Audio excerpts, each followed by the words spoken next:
Hello my dear student, आप सभी का स्वागत है मेरे यूट्यूब चैनल पर जिसका नाम है कॉमर्स विद सुनीत जांगड़ा। तो आज हम कर रहे हैं 10वीं क्लास की एसएस हिस्ट्री की बुक का सेकंड चैप्टर जिसका नाम है विश्व की प्रमुख सभ्यताएं। इसके फर्स्ट पार्ट में हमने देखा था कि मिस्र की सभ्यता, मेसोपोटामिया की सभ्यता। मेसोपोटामिया की सभ्यता को 3 पार्ट में डिवाइड किया हुआ है। सुमेरिया की सभ्यता, बेबीलोन की सभ्यता और असीरिया की सभ्यता। आज हम इसके सेकंड पार्ट में देखेंगे यूनान की सभ्यता, यूनानी सभ्यता। यूरोप के दक्षिण पूर्व में स्थित यूनान एक प्रायद्वीप है। प्रायद्वीप क्या होता है? ऐसा कोई भी भूमि का पार्ट या टुकड़ा जो 3 तरफ से समुद्र से घिरा हुआ होता है उसको प्रायद्वीप बोला जाता है। इसमें क्या है, 502 टापू हैं। ये मतलब छोटे छोटे टापुओं से मिलाकर ये बना हुआ है, जिसमें से प्रमुख कौन से हैं? क्रेट, ट्रोय, साइप्रस, एथेंस और मैसिडोन और स्पार्टा आदि मुख्य टापू हैं। इस द्वीप पर लगभग 4000 ईसा पूर्व में एक सभ्यता का उदय और विकास हुआ जिसे क्रेट की सभ्यता कहा जाता है। सबसे पहले यहाँ कौन सी सभ्यता आई थी? क्रेट की सभ्यता आई थी। यह सभ्यता 1500 ईस्वी तक बनी रही। 4000 ईसा पूर्व से 1500 ईसा पूर्व तक बनी रही।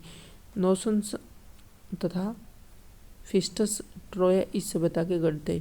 इन 2 टापुओं पर इसके क्या थे? प्रमुख गढ़ थे। क्रीट की सभ्यता के पतन के पश्चात माइसिन नामक नगर में माइसिनियन सभ्यता का उदय हुआ जो 1200 ईसा पूर्व तक चली और 1200 ईसा पूर्व में आर्यन कबीले ने यूनान पर अधिकार करके विभिन्न नगर राज्यों में विकसित सभ्यताओं को जन्म दिया।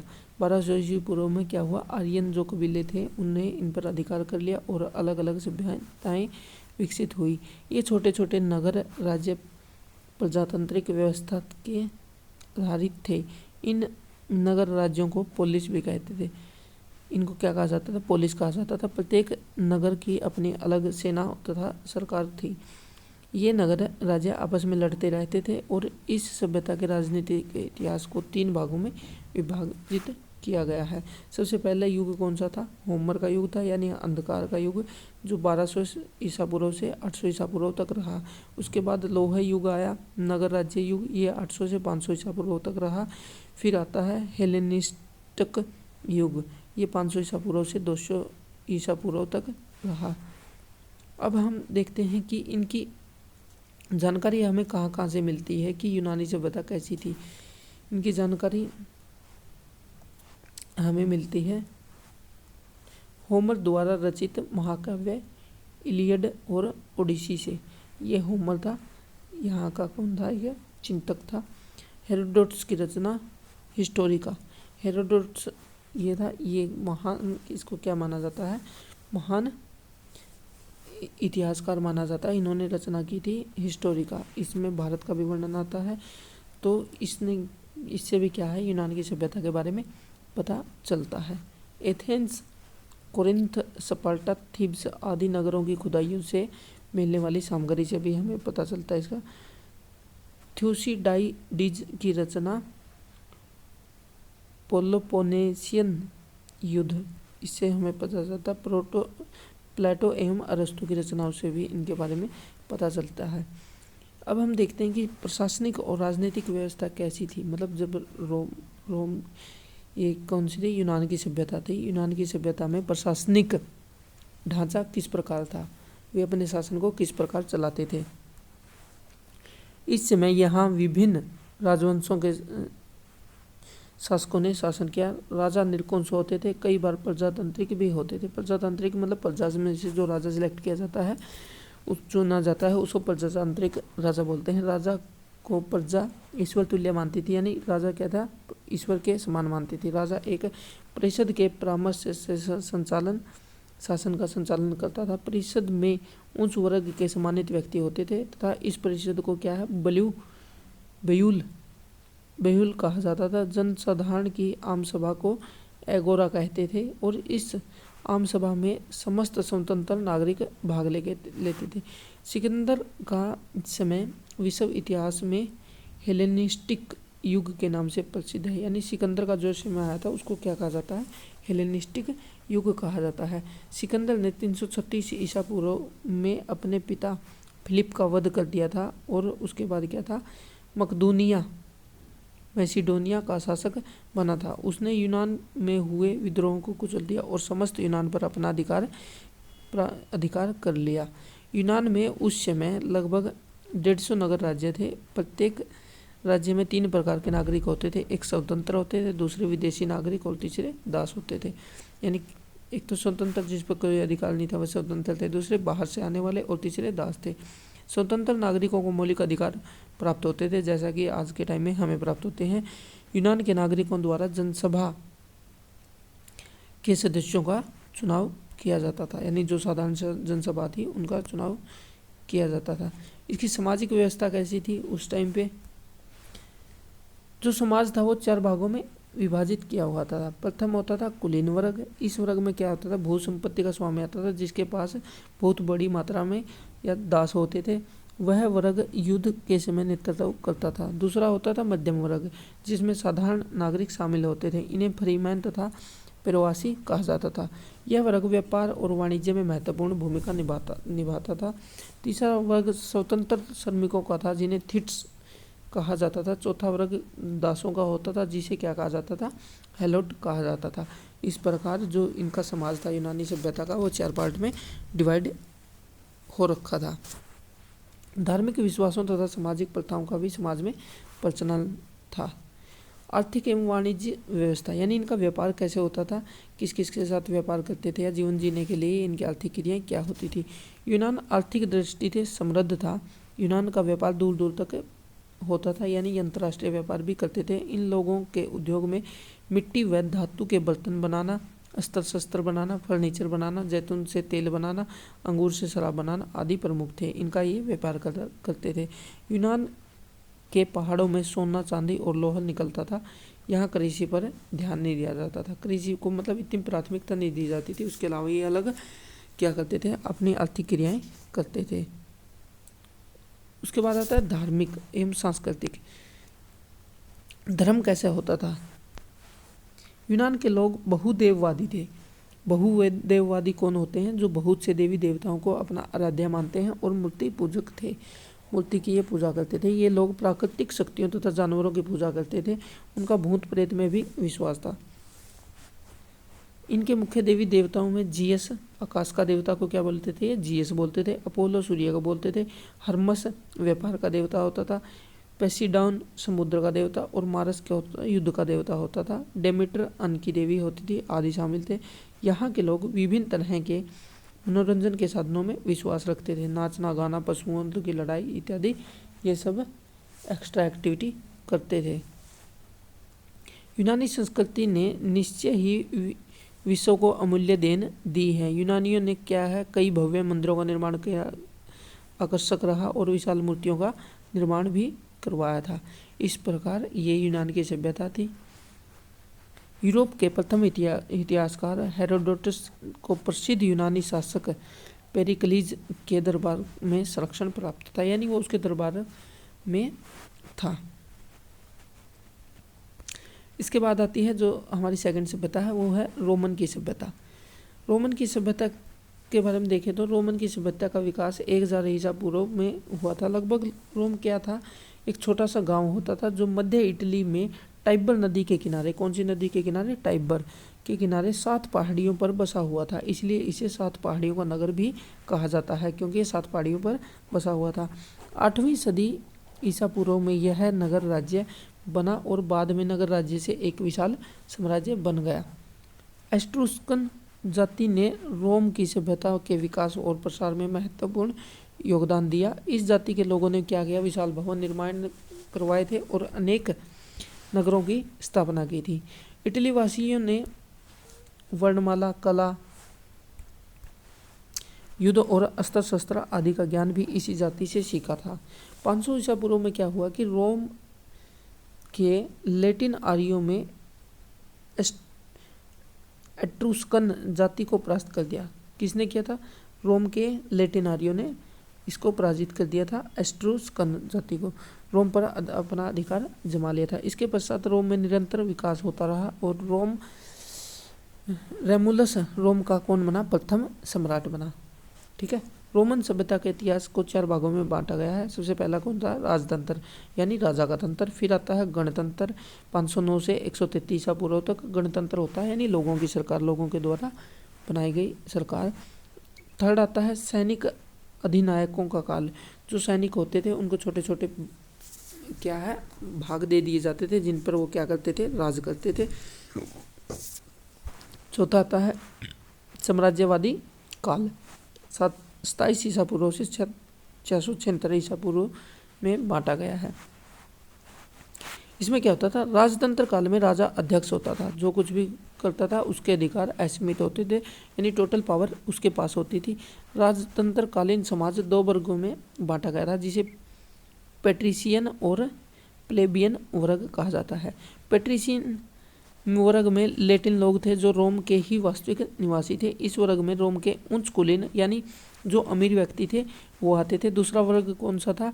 प्लेबियनों का था, जिसमें स्वतंत्र दास, भूमिहीन, गरीब व्यक्ति आते थे, जिनको राजनीतिक अधिकार प्राप्त नहीं होते थे। इस युग में रोम में अनेक सड़क व नहर पुल बने थे। रोम की सुरक्षा के लिए चारों तरफ दीवार का निर्माण करवाया गया। रोम में सुंदर भवन और मंदिर भी बने थे। उसके बाद आता है अगस्टस का युग। अगस्टस का युग कब तक हुआ था? 31 ईसा पूर्व से 14 ईसा पूर्व तक रोम में स्वर्ण युग कहलाता है। उसका युग शांति समृद्धि का युग था, यानी अगस्टस था जो, उसमें क्या था? युग में शांति और समृद्धि था। उसके अधीन रोम ने विभिन्न क्षेत्रों में अभूतपूर्व उन्नति की। रोम सभ्यता की उस समय राजनीतिक, आर्थिक, सामाजिक व्यवस्था का इस प्रकार है, जिसके आगे हम क्या है देखेंगे। ये कौन होता था? रोम का देवता होता था, जिसको क्या था? जुपिटर कहा जाता था। ये इस प्रकार उस टाइम रोम के सिक्के चलते थे।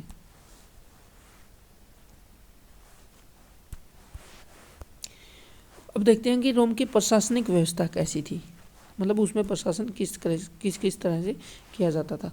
रोम में गणतंत्रात्मक शासन व्यवस्था जनता द्वारा चुनी हुई सीनेट के हाथों में केंद्रित थी, यानी जनता के द्वारा क्या किया जाता था? यहाँ पे राजा का चुनाव किया जाता था। सीनेट के सदस्यों की संख्या 300 थी, परंतु सब सदस्य पेस्ट्रियन वर्ग के होते थे, यानी जो अमीर वर्ग था ना, इसमें 2 वर्ग थे, पेस्ट्रियन और दूसरा होता था गरीब वर्ग होता था। इसमें पेस्ट्रियन में कौन से आते थे? अमीर वर्ग आते थे। सीनेट द्वारा 2 न्यायाधीश नियुक्त किए जाते थे, जिन्हें कौंसल कहा जाता था।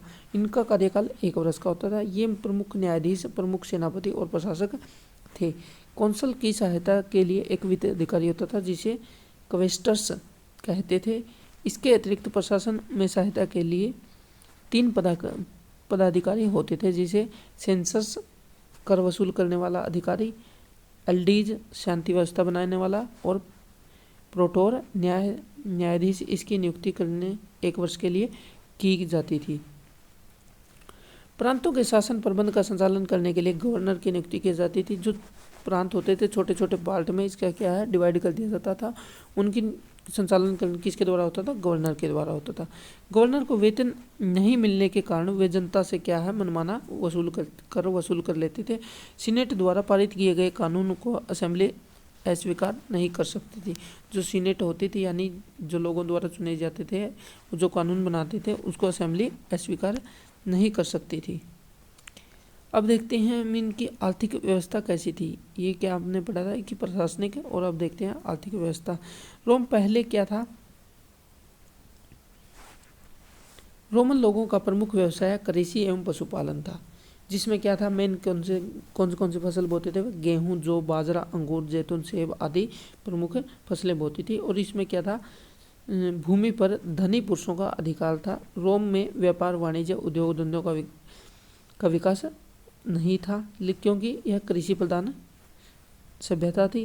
फिर भी यहाँ बर्तन उद्योग, वस्त्र उद्योग, सोना चांदी के आभूषण आदि बनाने के कार्य किए जाते थे।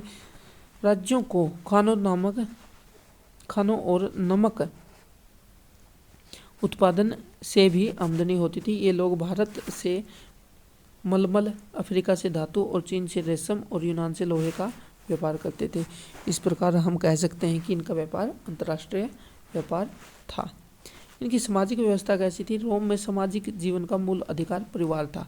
परिवार संयुक्त होते थे और परिवार के सदस्यों को मुखिया की आज्ञा का पालन करना पड़ता था। मतलब काफ़ी फैमिली मिलजुल कर रहती थी, सेपरेट नहीं होते थे। रोम के निवासी प्रकृति के देवताओं की अपेक्षा आत्माओं की उपासना करते थे।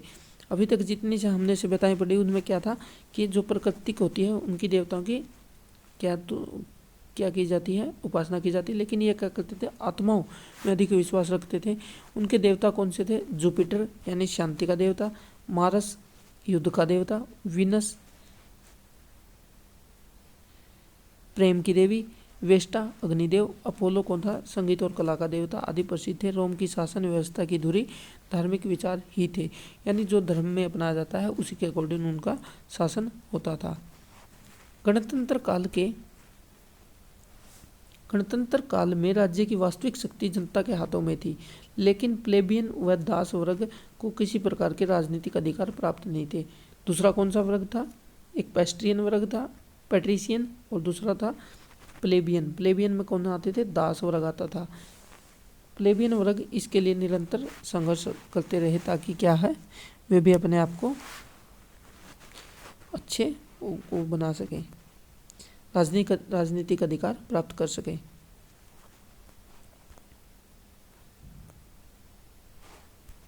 इसके बाद नेक्स्ट हमारी सभ्यता आती है चीन की सभ्यता।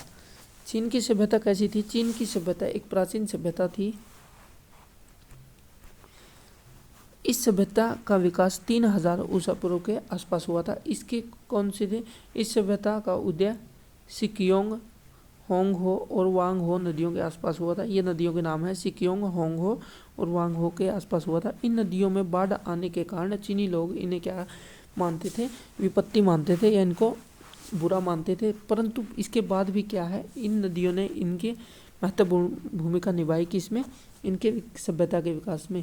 चीनी इतिहासकारों के अनुसार फू सी चीन का पहला सम्राट था, जिसने 2852 ईसा पूर्व से 2738 ईसा पूर्व तक शासन किया। उसने चीनियों को घर बनाना, शिकार करना, जानवर पालना आदि कार्य सिखाकर चीनी सभ्यता की नींव डाली। और दूसरी शासक कौन था इसका?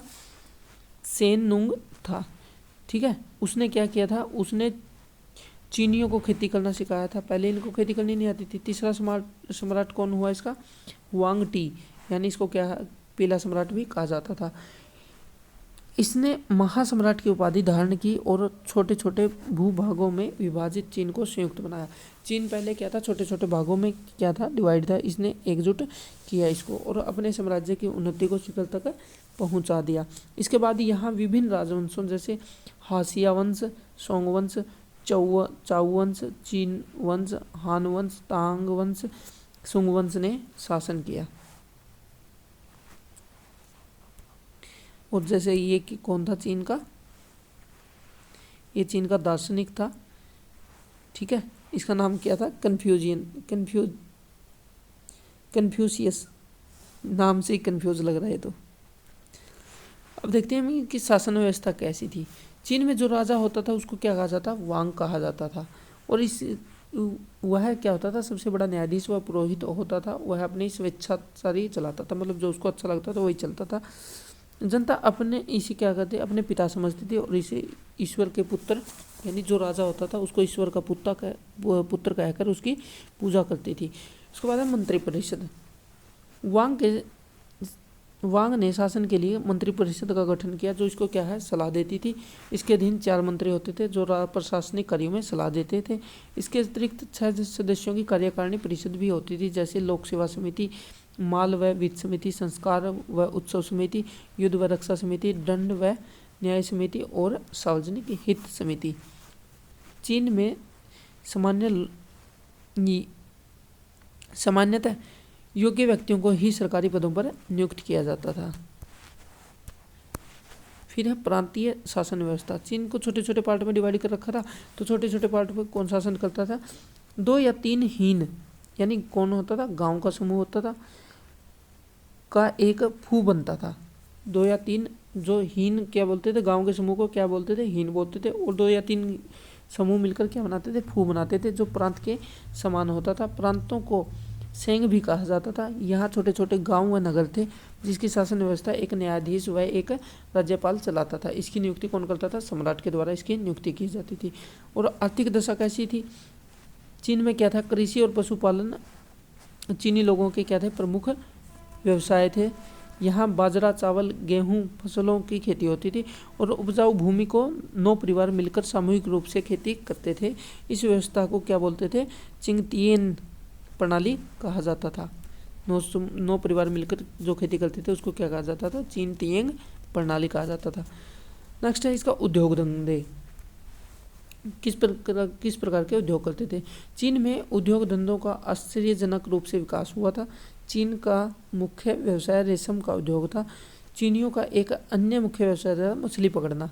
चीन के लोग वंशानुगत व्यवसाय करते थे। वंशानुगत कौन सा होता है? जो अपने पैतृक मिलता है, यानी जो माता पिता करते थे वही क्या करेंगे? बच्चे करेंगे।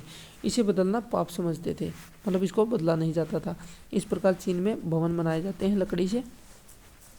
व्यापार कैसे होता था? चीन ने व्यापार के क्षेत्र में भी बहुत विकास किया था। सम्राट शी हुआंग टी ने व्यापार के विकास के लिए चीन में सड़कों का जाल बिछा दिया था और यहाँ व्यापारियों के संघ बने थे जो क्या था? विदेशियों से ऊन, तंबाकू, शीशा, कीमती पत्थर मंगवाते थे तथा चीनी मिट्टी के बर्तन, बारूद व ताश विदेशों में भेजते थे। सामाजिक व्यवस्था। चीनी समाज में शिष्टाचार व नम्रता व्यवहार को बहुत अधिक महत्व दिया जाता था। चीनियों के अनुसार संसार के निर्माता पानकू ने समाज को क्या है? 4 भागों में डिवाइड किया था। प्रथम वर्ग मदारिन का था जिसमें क्या आते थे? विद्वान, अध्यापक, उच्च शिक्षा प्राप्त व्यक्ति आते थे। दूसरा वर्ग क्या होता था? किसानों का होता था। तीसरा वर्ग कारीगरों का। चौथा वर्ग होता था व्यापारियों का। चीन में संयुक्त परिवार प्रणाली चलती थी। और धार्मिक व्यवस्था कैसी थी? चीन के विद्वान एकेश्वरवादी व जनता कौन सी थी? बहुदेववादी। यानी जो इसमें चीन में विद्वान थे ना, वो क्या मानते थे कि ईश्वर एक है, लेकिन जो जनता थी, अनपढ़ व्यक्ति थे, वो क्या मानते थे? बहुदेववादी, यानी देवता बहुत अधिक हैं। यहाँ प्रकृति की पूजा की जाती थी। जैसे आकाश के देवता को यंग कहा जाता था, वायु के देवता को चीन कहा जाता मुख्य थे। चीनी लोग अंधविश्वासी भी होते थे। वे भूत प्रेत, अपशकुन, जादू टोने में विश्वास रखते थे। चीन में कन्फ्यूशियस व लाओत्से प्रमुख दार्शनिक मत थे। यानी 2 प्रकार के दार्शनिक थे, कन्फ्यूशियस और लाओत्से, जिसे चीनी लोग कुंगजू के नाम से भी पुकारते थे। छठी शताब्दी ईसा पूर्व में भारत से यहाँ क्या? बौद्ध धर्म का काफ़ी प्रचार प्रसार हुआ था। नेक्स्ट आती है हमारी माया की सभ्यता। माया की सभ्यता कैसी थी? कहाँ थी ये? उत्तर अमेरिकी महाद्वीप में कौन सी थी? माया की सभ्यता थी। उत्तर अमेरिकी महाद्वीप के दक्षिण में 500 ईसा पूर्व से 1000 ईसा पूर्व के बीच में कौन सी सभ्यता आई? माया की सभ्यता आई। यह सभ्यता लगभग कौन सी है? 4000 वर्ष पुरानी है। यह सभ्यता आधुनिक जो आज के समय में है ग्वाटेमाला, बेलीजे, दक्षिण पूर्व मैक्सिको और होंडुरास तथा अल सेल्वाडोर के पश्चिमी क्षेत्रों में फैली हुई थी। जो आज के टाइम में है ये, वहाँ पर ये फैली हुई थी। माया सभ्यता अपने आप में कोई साम्राज्य या एकीकृत राजनीतिक इकाई नहीं थी, बल्कि क्या थी? छोटे छोटे शहरों, गाँव एवं संस्कृति की इकाई थी। यद्यपि इसमें क्या था? अधिकांश लोग शहर एवं गांव एक दूसरे से जुड़े हुए थे। टिक्कल, कलकमुल, कोपान और पोलंके यहाँ के प्रमुख शासकीय राजवंश थे। कहाँ किसने शासन किया था? टिक्कल, कलकुमल, कोपान और पोलके ने यहाँ पर राज किया था। इनकी प्रमुख विशेषता क्या थी? क्या इन्होंने क्या है? भव्य स्थापत्य, ललित कला, लेखन कला, खगोल विज्ञान, कैलेंडर आदि थे जो विश्व को पुरस्कृत किए, यानी लोगों को दिए थे। विकसित सभ्यताओं की पंक्ति में खड़ा कर देते हैं। घरों की दीवारें लकड़ी की हुआ करती थी, लेकिन इनकी जो छत थी, जो घर बनाते थे, उनकी क्या है? ताड़ों के पत्तों की पाई जाती थी। माया की सभ्यता में इस प्रकार के भवनों का निर्माण किया जाता था जैसे कि दिखाया गया है। दीवारें लकड़ी की होती थी और जो छत होती थी वो किसकी होती थी? ताड़ के पत्तों की बनाई जाती थी। राजनीति कैसी थी माया के सभ्यता की? माया सभ्यता में राज्यों के मुखिया, जो मुखिया होता था उसको क्या जाता था असली पुरुष, यानी यह हेलेक यूनिक के नाम से जाना जाता था। इसका पद अनुवांशिक होता था, यानी पीढ़ी दर पीढ़ी चलता था। हेलेक यूनिक राज्य के लौकिक व अलौकिक प्रतिनिधि माने जाते थे। इनके अधीन अन्य शहरों के सरदार थे। ये शासन खुद नहीं करते थे, ये छोटे छोटे पार्ट में क्या करते थे, प्रांत को डिवाइड कर देते थे और वो कौन चलाते थे फिर उस शासन को? बाताबोब कहते थे जो उनको चलाते थे। बाताबोब पर अपने शहर के शासन की देखरेख का जिम्मा था। इसके अतिरिक्त एक नगर परिषद भी होती थी जिसमें शहर के विभिन्न उपमंडलों के सरदार शामिल होते थे। यद्यपि वे बाताबोब के अधीन थे, परंतु बाताबोब के किसी भी कार्य पर रोक लगा सकते थे। जरूरत पड़ने पर बाताबोब सेना का नेतृत्व भी करते थे, यानी इनके पास सेना भी होती थी जिसका वो नेतृत्व करते थे। इसकी सामाजिक और धार्मिक व्यवस्था कैसी थी? माया सभ्यता का पंचांग 3114 ईसा पूर्व में शुरू हुआ था। इन्होंने कैलेंडर जारी किया था। कब शुरू हुआ? 3114 ईसा पूर्व में। कैलेंडर में हर 394 वर्ष के बाद बख्तून नाम के एक काल का अंत माना जाता था। यानी क्या मानते थे? 394 वर्ष के बाद क्या होता है? बख्तून नाम का एक काल का अंत हो जाता है। देवताओं के चित्र गच्छकारी मुखौटों से बनाए जाते थे तथा वह उनकी पूजा चबूतरों व मंदिरों में की जाती थी। देवताओं को शासक वर्ग अपने पूर्वज मानते थे। जो शासक वर्ग होते थे वो क्या मानते थे? कि वो उनके पूर्वज हैं। किसी भी कार्य करने से पहले देवताओं को प्रसन्न करने के लिए उनकी क्या है? बलि दी जाती। देवताओं को प्रसन्न करने के लिए बलि दी जाती थी। यहाँ पर भी नगर व राज्यों के अपने अपने अलग अलग देवता होते थे। अब है आर्थिक व्यवस्था। आर्थिक यानी व्यापार, क्या क्या व्यापार करते थे, उनका आर्थिक कामकाज कैसे चलता था। मायावासी कृषि व पशुपालन में विशेष ध्यान रखते थे।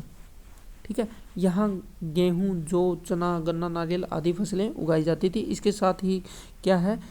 पशुपालन में गाय व बकरी को विशेष पशु थे। माया सभ्यता में नाव, सूती वस्त्र, तांबे की घंटियाँ, तलवार, आभूषण आदि बनाने के प्रमुख कार्य थे। वे अपने बाताबोब एवं हेलेक यूनिक, बाताबोब कौन होते थे? जो प्रांतों पर शासन करते थे। हेलेक यूनिक कौन था? जो उनका राजा होता था। तथा अन्य धनी लोगों के लिए सुंदर नक्काशीदार लकड़ी का प्रयोग करके घर बनाते थे। किसान व साधारण लोग क्या है? कच्चे घरों में रहते थे जिनको क्या कहा जाता था? ना कहा जाता था। मायावासियों ने चौड़ी सड़कें बनवाई जो सकेब या सकेब ओब के नाम से जानी जाती हैं। इस प्रकार इसके साथ ही क्या है? हमारा ये चैप्टर कंप्लीट होता है। इसमें हमने कौन कौन सी सभ्यता देखी? इसमें हमने